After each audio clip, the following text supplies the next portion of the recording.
Corruption, रिश्वतखोरी, मौशती बुराई, बोल पूरी करेगा अपनी जिम्मेदारी। बोल सुपर एक्सक्लूसिव में एक बार फिर लाया है ऐसी ही खबर। सेक्रेटरी पंजाब असेंबली मोहम्मद खान भट्टी की पुलिस को धमकियां देने की ऑडियो कॉल सिर्फ बोल पर, जिसमें सुना जा सकता है कि सेक्रेटरी पंजाब असेंबली को गंदी गालियों का इस्तेमाल करते हुए और किस तरह पुलिस वाला अपनी सफाई में कस्में खा रहा है।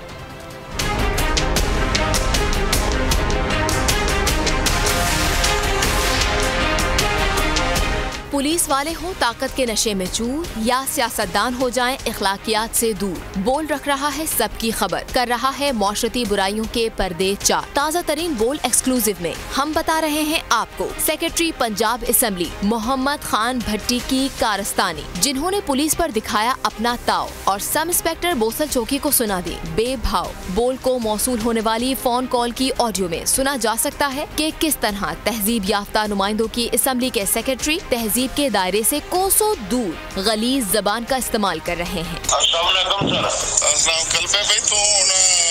दिमाग हो गया खराब, मैं ठीक बड़ा मैं अच्छी तरह करना होता है, मैं दस दिया नहीं सर, मोहम्मद रसूलुल्लाह ऐसी कोई गल नहीं सर। बहरहाल मैं फिलहाल चूंकि वार्निंग दे रहा जी सर। हाँ जी, अपना किबला दुरुस्त कर, तू बंदल दे कहन ते बंदे छड़दा छड़ांदा है ते अपना मैंने तू खुदरा दी कसम है सर जी, इस कीता ਤੁਹਾਡੇ के झूठ मारे है। मुद्दा था कि सब इंस्पेक्टर ने मुबैना तौर पर रुकन असेंबली नजर गोंडल के कहने पर बंदों को छोड़ा। बोल ने नजर गोंडल से राब्ता किया तो उनका कहना था कि ऐसे कई वाकयात हैं जिनमें पुलिस को प्रेशर में लेने के लिए ऐसे हथकंडे इस्तेमाल किए जाते हैं। डीपीओ के प्राइवेट अदर इश्यूज होंगे, SHO बेचारे जो है वो ऐसे ही गुफ्तगू करेंगे जैसे आपने सुनी है। सिलसिला जो मंडी बाउदी में पर्टिकुलर है उसमें इसी किस्म के आप आए रोज ऑडियो वीडियो सुन सकते हैं, देख सकते हैं और होते हैं। बोल ने इस ऑडियो और नजर गोंडल के बयान पर सेक्रेटरी पंजाब असेंबली से राब्ता करने की कोशिश की, लेकिन वो राब्ते में न आ सके।